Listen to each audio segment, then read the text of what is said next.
Good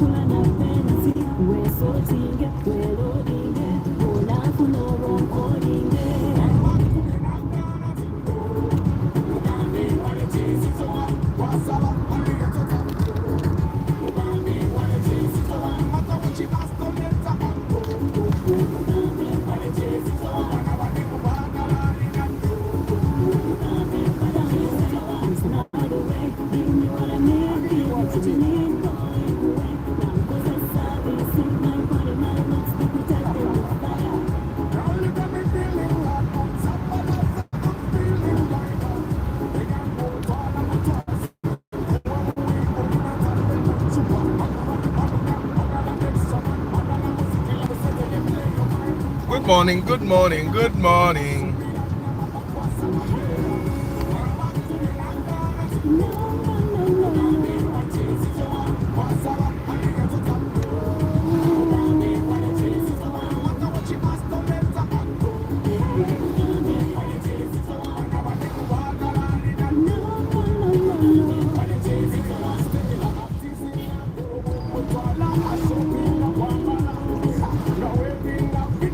Good morning, people. How is the Wednesday taking you? Today, day number 3 in 2024.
Good morning, people.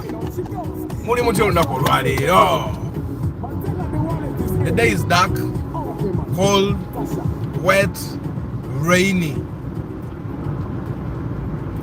It rained the entire night. So, I told you my tanks were almost empty. Then one got full. As of today, the second tank is also full. Yeah, the rain did me well. But apparently, the entire January is going to be rainy. So, we should expect that.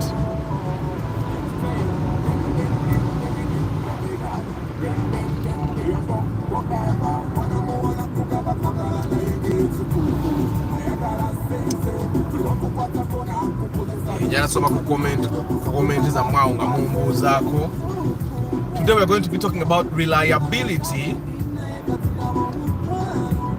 and trust. Reliability and trust. You know, on looking at these two terms, they literally mean the different things, but they also mean the same thing. Eddie, good morning. John Paul Serwada, good morning. Amina, John Paul. Ate Morocco Jiraba. I've actually just found that with everything, as long as you're determined, you can achieve it. It's determination. Which one can goal to I have to achieve this. Achieving. Things you don't manifest. You can manifest through writing your things. No gamba, I want to achieve this by this time. And then you work towards it. And personally, I've found that if you want to buy a car, and the deadline reaches when you have like 6 million, and you want to buy a car by that deadline, see if you can get a car at 6 million. Watch it again, and then you upgrade from there onwards. That's how I've worked. You work with what you have until you get what you want. Watch it again, John Paul. Paddy, good morning. Vinny Katz, good morning. Antonio, good morning. Farouk Kavuma, good morning. Karinsubula Kenneth, good morning. Moses Heath, good morning. Chairman Zach, good morning. What it is, it's a very nice song also. King Darius, good morning. Martha, bana Martha nkulowoze zako leero kumacha. Omwaka mpya okutwala kutya. Era mbadde nkulowooza akwanongera ntegese statement yange ngenda gyagera. Martha ne Emma nga muyitidde okubeera mu kamooli amazima ga Katonda. Nkulowoozezza akwayo nga Martha ndudde okusoma ku comment ye. Kansubire you're doing well. Mr. Richie UG, good morning. And then Joram is saying, I have 23 million. I need your advice between Fielder and Wish. Which can I buy? Fielder and Wish. I find that the Fielder does you good. The Fielder does you good, and I'm sure you can get a 2006, 2007, 2008 model in good condition. The 23. You can get a Fielder. The Wish is a good car, but personally, I like the Wish, but I would buy a Fielder any day. Good morning, Cornelius. Jude Matovo, good morning. Starch, Agamba Arthur. It's time to plant some cereals at home. Then, if it's raining, Munai. However, thanks for the love broadcast. This year, Koyo Mwarabu, but patient. Ichitegera man. Ichitegera. Abali means Zokulima. Yakulima pose in retirement. Right now, I've actually started considering the fact that I might be a farmer one day. Do you know why? I was watching an interview by some Kenyan guy, and then he was saying that farming is not like those old men really like farming, but they get to an age. Ngamuliano nyachichemba ankola. Nga he has nothing to do. Ochitegera. Atenga he wants peace and quiet. Ngambuli ingeri. Farming is the one thing that he has to do. So in a way, that kind of makes sense to me. That maybe when I retire in my 70s or 80s, because katizenga wendi, nze yeko nze retirement yevawa, fete to retiring. But you know, when I finally step away a little from my businesses, and I let the urbans take over, when I'm in my 50s and 60s, because batabani wange bagenda mu marokusomanga nyina like 53 years. 53 years. I'll be around 54, 55 kali. Nga bamala okusoma. I'm really hoping that they can take over my businesses. If God gives me life to sustain them that long. Come message, Happy New Year. Deep in Coffee, good morning. Jovan, good morning. Chris Fitness, good morning. Yeah, so we're going to be talking about reliability and trust. Remember, we talked about this as well as the year began 2023. And reliability has been part of my discussion. Ababadebagala study ojiraba yo glanza ojirabye eriko ne spoiler glanza nekati sawe no kujjako nga sente zezikulemesa. I don't see a reason why someone would be buying a Starlet right now at 8, 9, 10 million. Would rather buy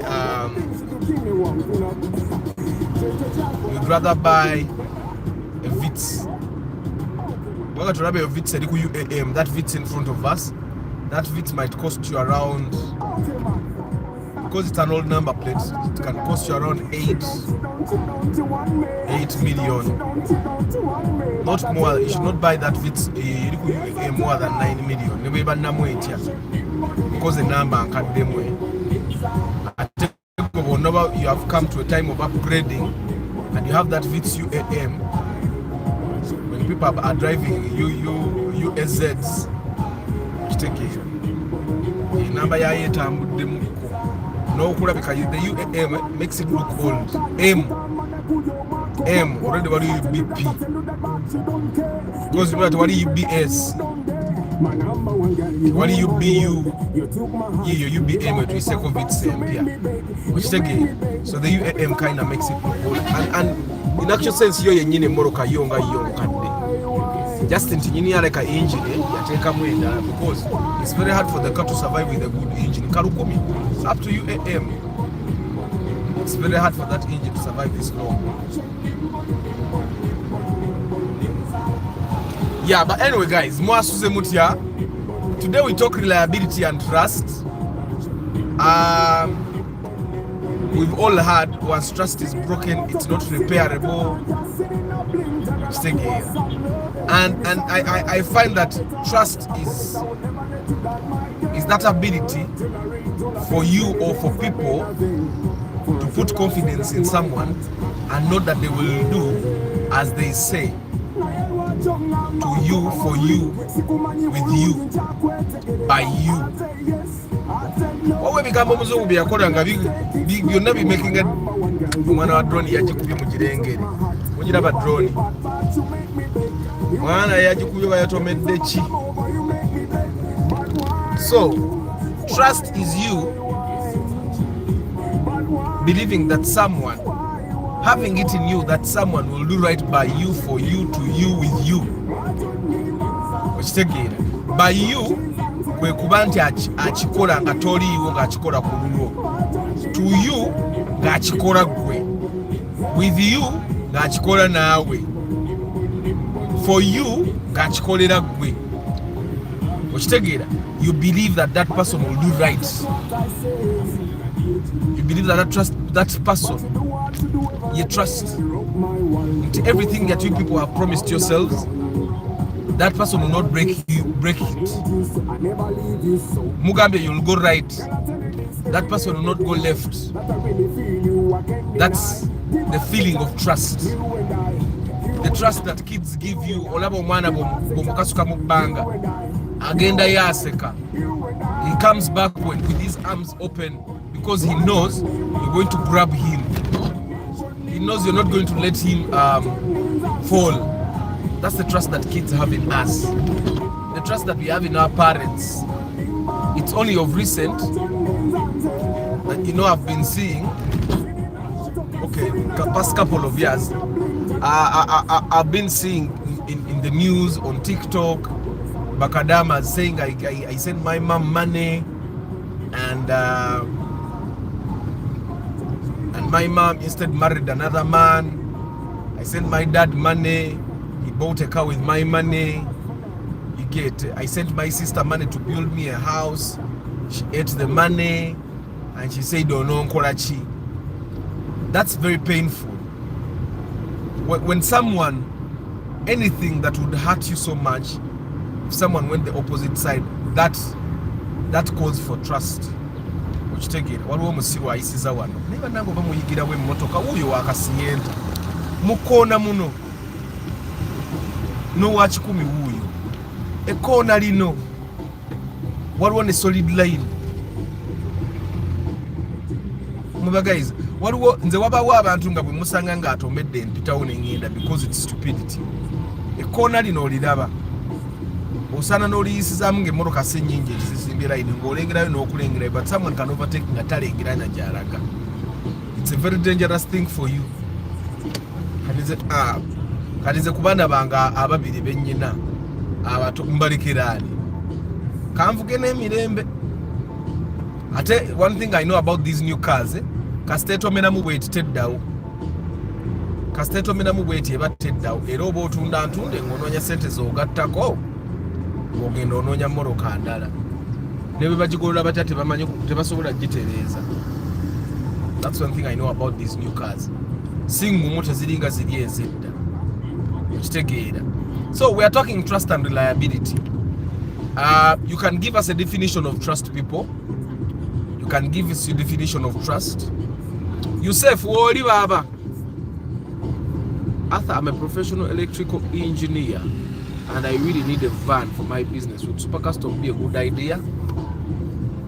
Super Custom looks like it's a nice car, but I wouldn't recommend it to anyone right now. Because I don't know exactly what you need to use the van for. But a good Super Custom needs, you will need to raise a minimum of like 25 million to get a good Super Custom. At that amount, you can get a Chigege 25. UBD Chigege ye maso. Now, that Chigege, if you got that Chigege, it has a 3L engine or 5L engine. Those cars are those engines are indestructible. However, the KZ engine that is in the Super Custom is destructible. You don't even need to put in effort to destroy that engine. So I hope you get the difference. So I don't know how young your business is, but I would recommend that if you have like 25 million, instead of buying a Super Custom, because you can even get a Chigiga like 15, but a Super Custom at 15 will give you a headache. So, but if you have 20-25 million, you go get yourself a Chigege. You get yourself a commercial license, or a commercial third party, or personalize it. It would work better than a Super Custom. Of course, the Super Custom gives you the luxury of having a personal car as well as a work car. But I don't think you should be looking at that. I don't think you should be looking at that. Njagala jibu banange. Njagala jibu kangene mugule eri mase. So I hope I've answered you, my brother John Paul. Chigege is the answer. Or if you have like 35 million, you can get the new Noah. Yeah, depending on exactly what you want to always be putting in that car. I find that with electronics, there's nothing too big. And if it's too big, then the Super Custom still can't do more than a Noah. It's just as a bulky body, but it can't do more than a Noah. Then if you're going to be carrying like heavy cables, then the Chigege will definitely do. Which again, yeah. Kaziwe Saleh, good morning. Modric, good morning. Johnson Wakula, good morning. So, what's your definition of what's your definition? Vinicats. No man, I take you go on the internet na yeah. There's a website where I should put where you can download. I'm going to ask her to give me the link today so that I share it here. Yeah, I'm going to ask her.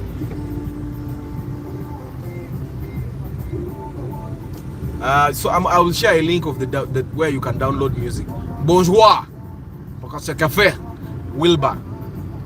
Mutabani wange bayiga Olufaransa ku ssomero. Ajja na kunsooka okuluyiga.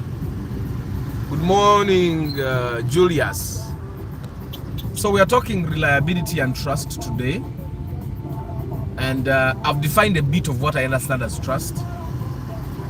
When someone breaks your trust, it hurts. That's how big trust is in people's lives.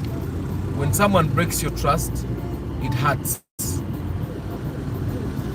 Kati mulaba abasiri waliwo kino ekisanja kya Prado kibadde kiyisa kirengera emmoroka ejjeeri loole. Nze simanyi na kumanya bannange. Bannayuganda oba lwaki temufuna patience. Yisa on a clear road. Oba eno road ng'emmoroka ezijja oziraba naawe ozeesobolera. Naye kati oyisenga ogumotoka gufuso guva eri waggulu. Ono oweno fuso avuga bubi bannange. Nande manyi ngenda musanga Kampala. Nera muyisiriza when I was entering the road. Na very big nga nayingidde ekkubo kata kuntomera olw'okuba ayagala okuyisa. Nga ne wayisiza wafu, but anyway. I think that's why some drivers bafa bubi nnyo. Ave eno nga avuga bubi and he gets used to the idea of driving badly. He survives. and then just one day he drives the same way and he doesn't survive. I think we should stop. We should not get used to driving badly. We should not get used to driving badly, because one time your time will run out. You can drive badly a number of times, but there will come a time where you will drive badly and it won't work out.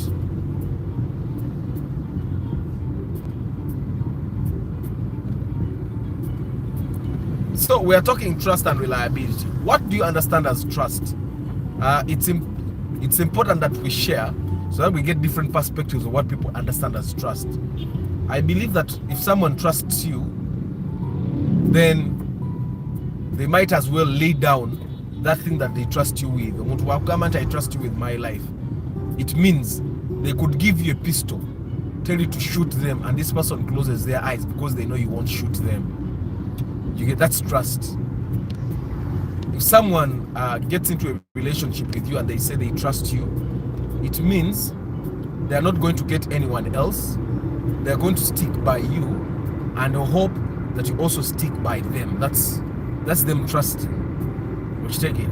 Majority of the times when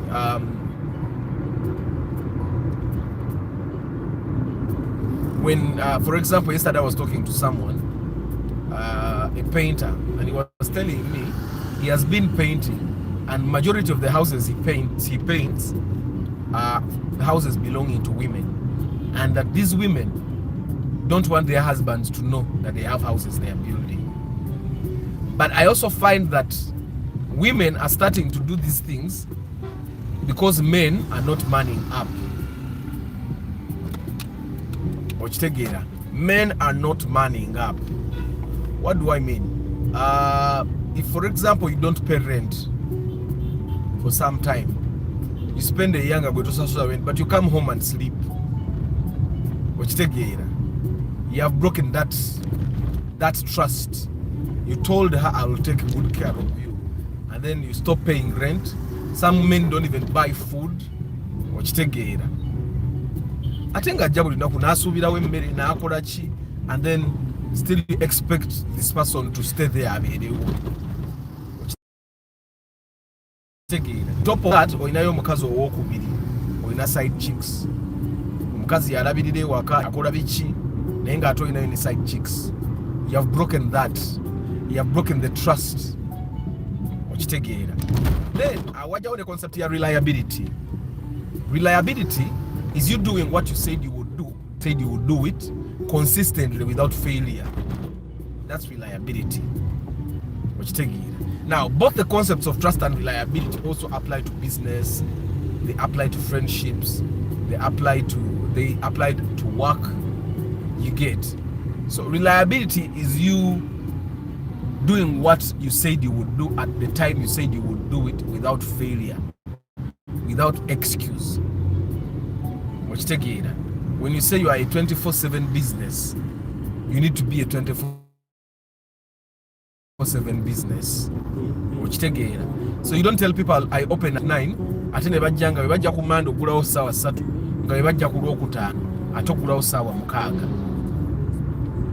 You get what I'm saying? It would be a very bad thing.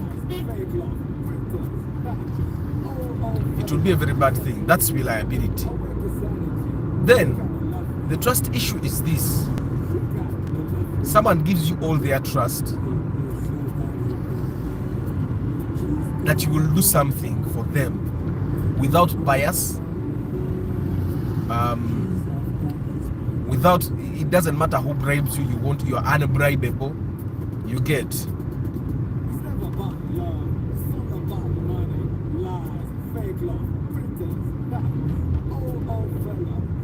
So you make sure that you don't. So trust is a little deeper than reliability, because reliability, by the way, side osoka nodda mukubo makati bali aberi nga bagenda n'abeeno nga basabola okugenda n'osaba oweno n'akuwa okitegedde. That's how kamala okugula kujibu bantu bange.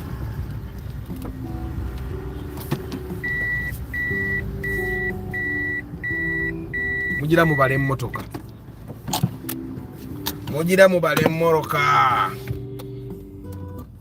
So just give me like 2 minutes. I pay for this water.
I'm back, people. Nkomyewo naro mazokula amazago gansumbuwa olomoga nonyanga togalaba. That's the biggest reason why sometimes in Piteno some buses look nice on the outside. Naye ozingiramu zitulamu.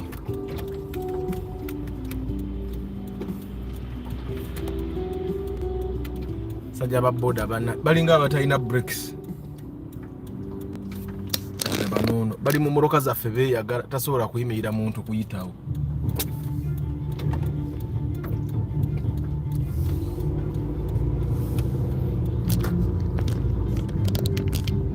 So good morning once again. We're talking about trust and reliability. Now you guys can praise God Balvids. Praise God. Balvids chichingokeredde mwoyo wa Mukama. This is the first time you're saying praise God.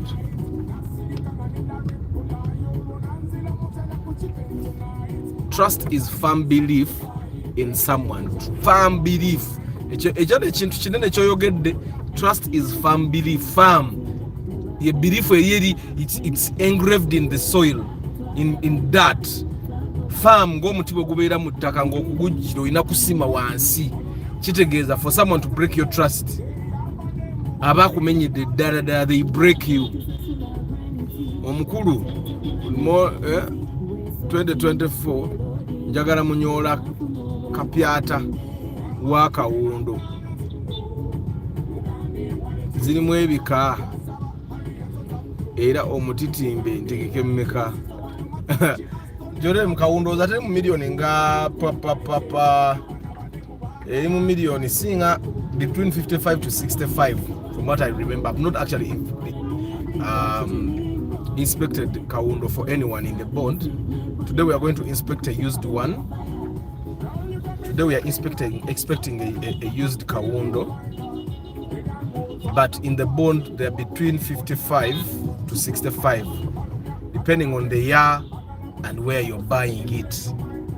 Which take it. Yeah, and of course then the extras that come with that car. Which take it. Yeah, but then kawundo zirimu 2,330. Then as the years advance, then waliwo ezirimu 1,800. Waliwo ne hybrid which take it, right? So but that also I would have to ask someone in the bond to see. Yeah. Good morning, Muhammad Medi. Good morning, Lucky Mose. Pade agamba, trust with promise also. Trust much with promise also. What do you mean, Pade? Hey, Majwara. Uganda luyitirivu. Ngenda dusomanga ntuseko mu kajjama. So, but let me be talking about reliability, because reliability is very important, and I understand that most of you guys have at least side hustles, have businesses, you work for people. Reliability can also break trust with someone. Nti omuntu asobola okujjanga gwakugulako because they know you have stuff, so that they trust that every time they want to buy that particular product, you will have it. So they can always come and buy it because you will have it. Which take it. You can, and people can learn to trust you because of your reliability. I don't know if I make sense. Over reliable, natandika no trusting them because you're reliable. Which take it. That's why normally we hear stories where chicks say, I fell in love with him. He did these things. With time I fell in love with him. Which there because of what you did. And normally love is not in a place where trust is not. When there is no trust, there is no love. Which take it. When there is no trust, there is no love. Trust majority of the time goes away with ekintu ekimyansa mukiraba. Ekintu ekimyansa kyekikuba ebipapula ekyo okirabye? Have you seen it? Ekimyansa okiraba kigenda kumyansa. Okirabye? Ekyo ekintu ekyo kyekikuba gundi. Ekyo mukirabye? That is the thing that gives you a police receipt. So they have started putting them on these other roads. Previously kibadde kuzi highways ziri ennene, kyatandikira ku express nti kikuba ekipapula kadde awo kiba kikuba kifaananyi. So kakati kasita mutegedde Bombo Road ebirina okitegeera. So reliability is very important. Me, I found that reliability in business is very important. Nti if you do stuff with the way you promise someone that I'll do this and do it, it wins their trust. And then when it wins their trust, they don't want to go anywhere else because they already have someone they do what? They trust. Every morning when you wake up every weekday, you know there is going to be a broadcast without fail. For the love of cars, we are going to have a live broadcast every morning. And you know that we are either going to talk about cars or something that helps us to be able to buy cars. Because some of these topics that we talk about, they may not directly be linked to cars. However, if you look at the things we talk about sometimes and you get the positive out of them and adhere to the positivity, the chances are high that you'll be able to own your own car very soon. Because some of the things that we talk about and the things we're going to be talking about on the podcast, Dr. Ranga call appointment yesembayo kulungu ajje 2024 abagalo bachaza ku podcast ngokube simu ngokube simu ayagala mweza WhatsApp obo ayagala okuchaza ku podcast. Now on the podcast, what are we going to be sharing?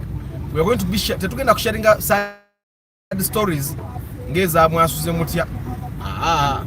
We are going to be sharing information that helps people. I find that the world is already sad, and they don't want to hear more sad stories like what you obadde bichi. Right now mba njagala kuchaza professional ngoina solution jogenda okuleta muki to our community. So if you have a solution for us, like for example, I have this gentleman, I inspected the car for him to Agura Field and I am bond, and slowly he became an engineer for my house. He does very good work. Now there are things that he's going to fix for me. Okumuchaza podcast amala bikola ne biterera wajje kubanchi manchigenda mukolera akatale kanji nyonyo. He does very good work. So you should have a solution. Like why I really want to bring Dr. Ranga is because personally I want to explore the idea of depression. Which together, there are some things that we do without knowing that probably Dr. Ranga can help us out. So podcast again again Dr. Ranga. Then I have Vianney. Vianney Oliakola mu member, he's also an electrical engineer. Oyo ideas zange zimutazagalira ddala. But anyway, today reliability. Reliability is people, your customers or your employers knowing that you will be there at a certain time, do what you say you will do without fail.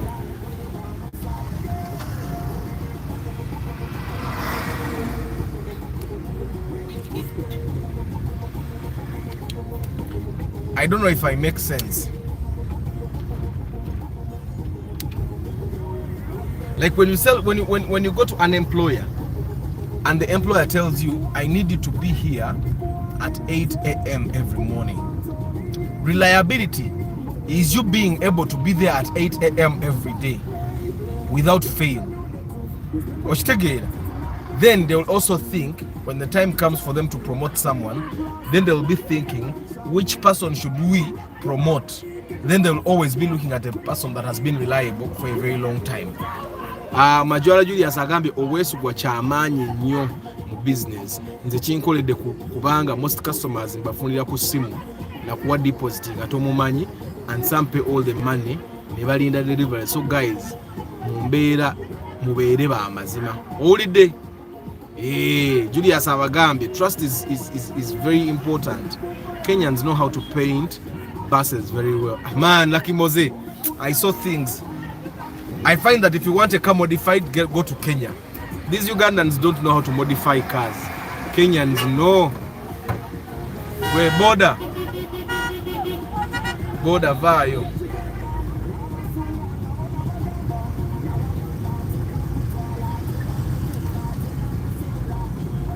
Good morning, David Sembatia. Good morning, Herbert. Man, now we do your pastor Bujingo. Sima ulile malunji. Sima ulile malunji na akatono. Sima ulile malunji na akatono. Neka stali bulunji. It's too bad for the driver, because they said ebisinga drivers that drive those people are poor people. Baba banako. Kitegeza abana bawe baba munnako. Kadde breadwinner bwe bamujjawo. Okitegeera. Chances are high that abana abo bagenda kubona abona. Okitegeera. So kati abana ba driver bensasidde. Family ya driver ngisasidde nnyo because egenda kubona abona man.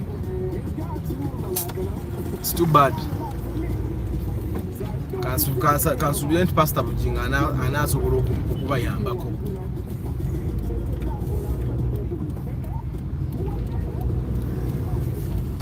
Leero katuyite wano.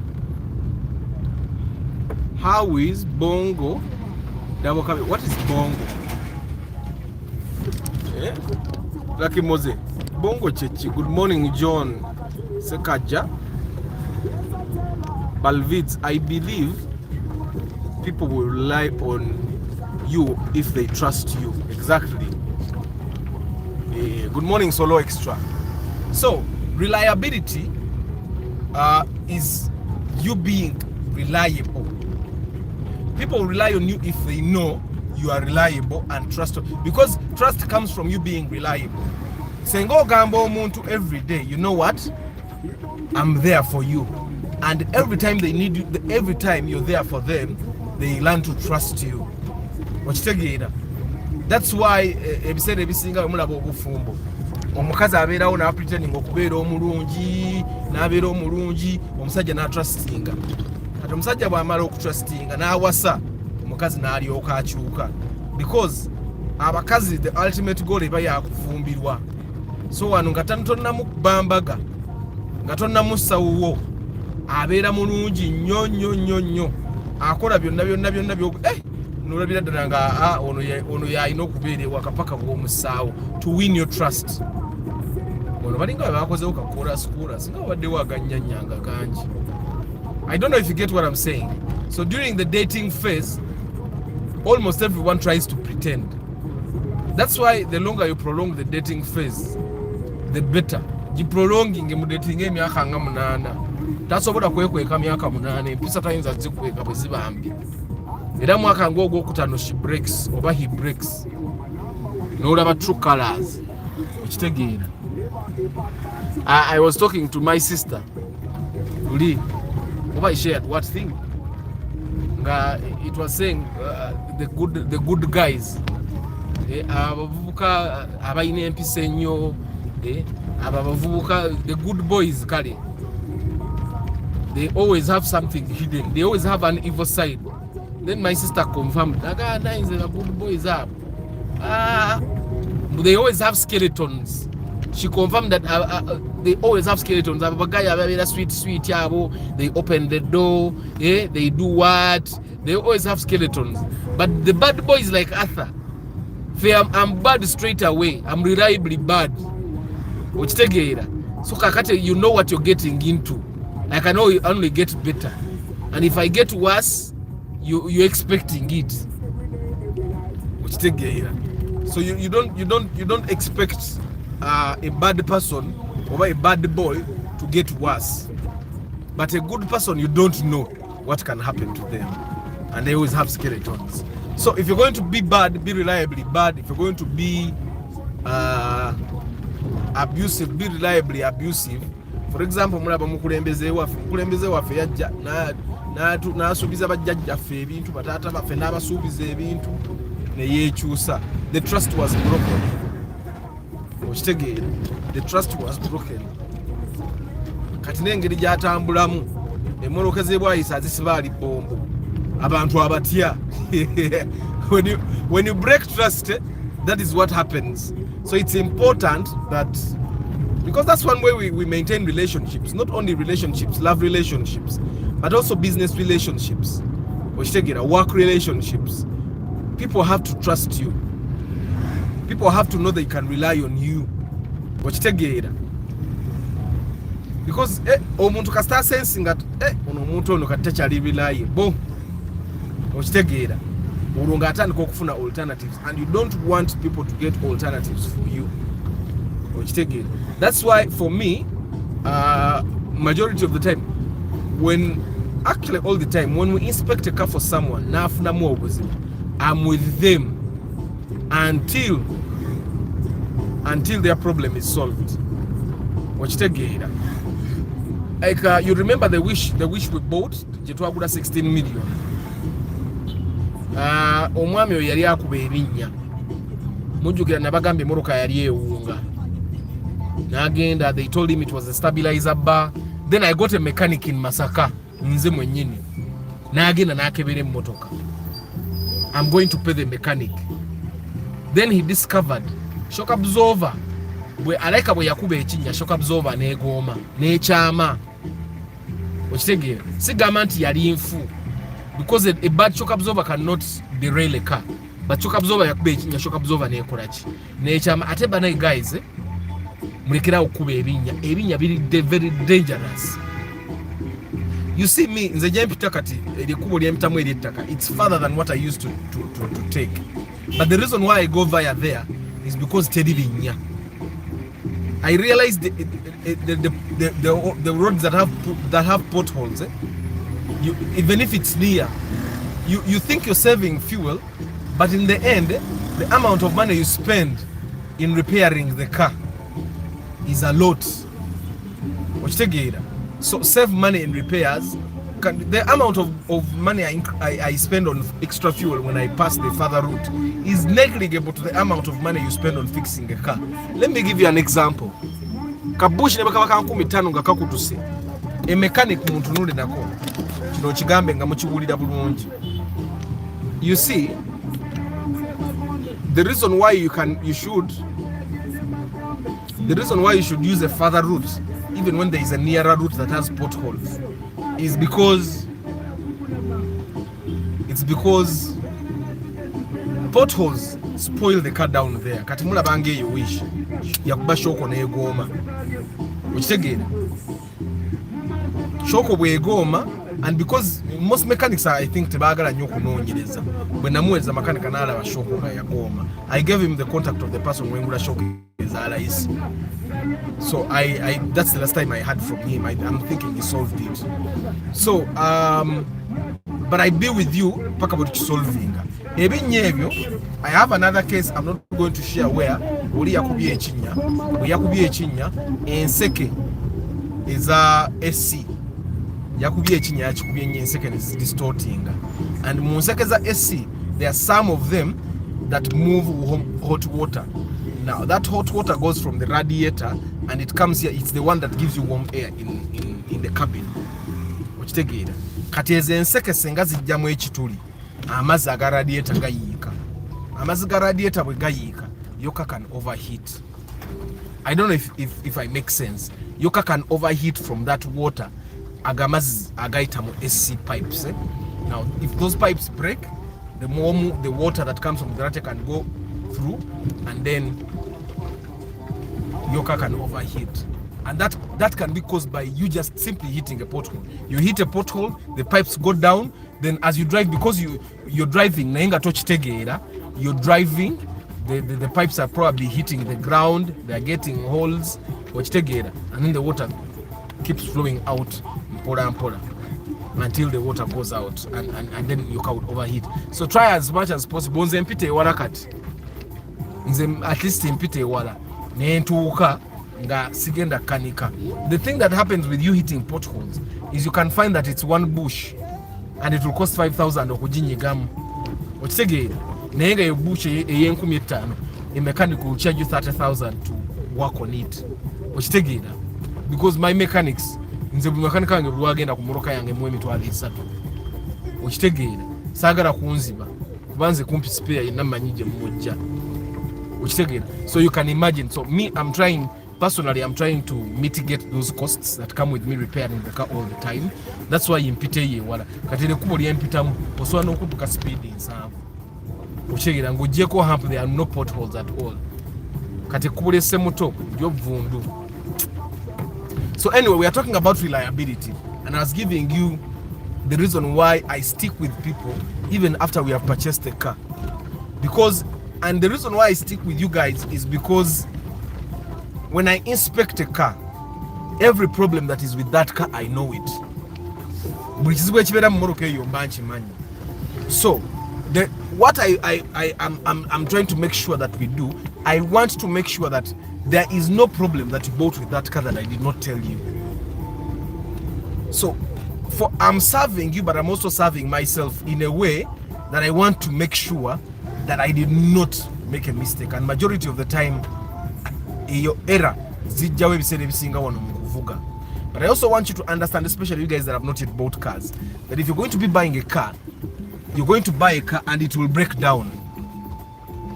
Whether it's new or old, there are chances that a bush will die. The car I'm driving right now, it's a bond car. It's a bond car, sure deal. But yesterday I bought a battery. By the way, someone asked me how much a maintenance-free battery is. Now, these small batteries that come with the cars, like this car has the N60 battery. I bought it 185,000. Of course, maintenance-free is normally 225, but I think they have a promotional thing during Christmas. So I bought it 185. So if you're planning to buy a new small battery like that, the N60, this is your time to go to Uganda batteries and buy yourself a maintenance-free battery. Yeah. So I bought a battery. Nateka mu bush nempanika mu kumoroka. There are things that you do on a car. It's maintenance that helps your car stay fit. Kati eri batteries ndali najuwira from the time I bought it nga eskatiramu. For some people that don't know cars, oyinza okulowooza it's normal. Naye the new battery I put on, bw'onyiga pace award because it's push to start. When you press the button like this, it's for a car that has full power coming to it. That's the new battery. That's what the battery does. So on buying the battery, I also made sure that those guys check the charging. The charging is totally okay. So it was the battery. Yeah. So reliability and trust is our thing. So if you have a business, Twina from marketing, there is something we call SLAs, service level agreements. Every business should have service level agreements with their customers. Now, service level agreements, these are agreements you agree that you will serve your customer to a certain level of satisfaction. Majority of the service level agreements I can give you probably is the bank. I think there is one bank that really tried and then it gave up. It was Barclays before it became ABSA. And then Barclays had an SLA where they told you that you shall be served in 2 minutes. They even had machines there to monitor where you would fill in a survey. Have you been served within 2 minutes? No. Who worked on you? Do you think they could have done better? And questions like that. And all you had to do was press the buttons. Those are SLAs. So they are trying to be reliable. So it's important for you to be reliable and also stand by your word. Stand by your word. If you tell a customer that like for example, me yesterday a lady called me, now then I cover broadcast, then a lady called me, there is someone from abroad that has told her to work with me in Bafoni in Morocco. And then she was telling me, but we want a wish at 10 million. And I told her, you can't get a wish at 10 million. As a matter of fact, if there is a wish at 10 million, I'm not going to inspect it for you. And she told me, but why? It's you who tells us to get cheap cars. And I told her, but cheap at what cost? You can't get a good wish at 10 million on any day. A wish at 10 million will give you a lot of trouble. And she was saying, at 13, and I told her still at 13, the wish at 13 will still give you trouble. Because I know the car market. It would, because I want to make sure that you don't come to me, we go looking for a car and fail to get one. So I don't want to break that trust that you have in me. Because by the time she calls me, because initially, because the way she was talking, it seemed like she's talking for herself. The way she was talking, she knows me very well. So I told her, you know what, I want money. Because she told me the inspection was sent as I told her I really want the money, but I don't want to get your money and then fail to get a good car for you. It's a very bad thing for me. You get what I'm saying? For me, my agreement is that I will get you a good car if you have the right budget for that car. And I ended up telling her, if you have between 13 to 14, why don't you get a Spacio new model? Because she was saying she wants a car she's going to use for special hire. I think that includes Uber. So I was telling her, why don't you instead buy like a Spacio new model? You'll get a 1.8 liter, but a Spacio new model you can get in Geringa Muyu. It can be UAY, UAZ, sometimes UAT if it's very good. You can get it 14, 13 there. So that's what I told her. But we spent like 20 minutes talking about it, and I was trying to tell her, you know what? Yes, there are chances you can get a wish at 13, but it's going to make you struggle. And the fact that she's buying a car for business.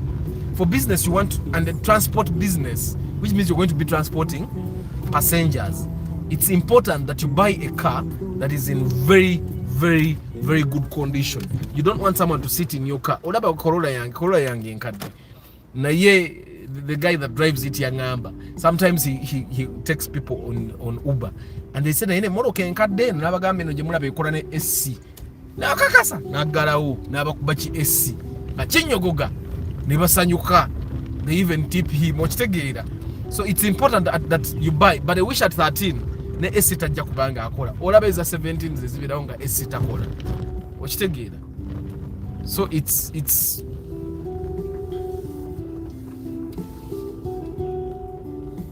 emmotoka y'amagye epakinga wano oba kati babegaani bannange epakinga wano nga wempakinga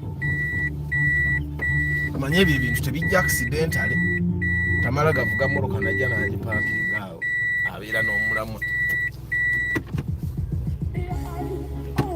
ajja n'apakinga yeggaliramu n'abeera omu.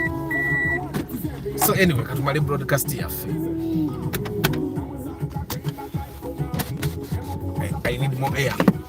So reliability is very important. Zenga Arthur, I would rather not make money from you than making money ate n'ogenda n'onyigira oba n'ogenda n'ogula ekimotoka ne kitandika okukubonyaabonyezeeyo okitegeera nti oyo si wakubiri. By the way, there is another person that called me still ngera naye sente ze ntono ng'emmotoka gyayagala ya bbeeyimu ne mugamba omanyi it would be better for you to collect more money and buy a car that is in good condition other than buying a car for the sake of buying. Actually, for a person that has 10 million, it would be a better thing for you to buy a car like the Ipsum, which tegira. You buy a car like the Ipsum, no jigure million nga musanvu, no jiranga wevuga. Sente zo zino zitereka, and then you upgrade, which tegira. Good morning, Talemwa. Bongo is a Kia pickup. I've not actually seen them a lot. Oba cheche chimpiseko. Like promise comes when you trust someone, whatever thing he or she tells you, you go with it. Like I trusted Arthur from For the Love of Cars channel, and he promised us to be a guardian angel. Zengenda ba guardian angel wa mwenaro 8 years dating obo kadiwa. Like Moze, me I dated Mama Aban from 2010 to 2016 nengenda nenchala. And this is 2023. Sinakola kwanjula. Tasobola kweka mpisa ze mujine banga wana ate kati wano wetubeere when you're living together awe mpisa teziyinza kwekweka yadde n'akatono. Just sabula, get kids and let her out if the relationship fails, because that gender is unpredictable. Naye border guys, look at them, the way they pass traffic lights. Nze nkugambya ababoda nze nabavaako Seguya Ronald, good morning. Yeah. So anyway, reliability and trust, and reliability and trust, they work together. When you're reliable, people start trusting you because then they can rely on you. And then the moment you kill the reliability pattern, the moment you stop being reliable, the trust will also go with that. Like for example, you realize that homes that had a dad that comes back as he promises. If a dad says I'll be home on Thursday and I'll be there up to Sunday, and he does that consistently, a home is happy. But the moment a dad says I'll always be here on Thursday, the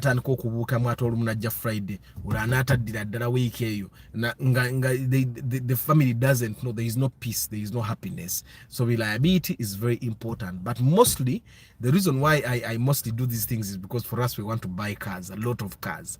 And for us to be able to do that, our work environment, our work life has to work out.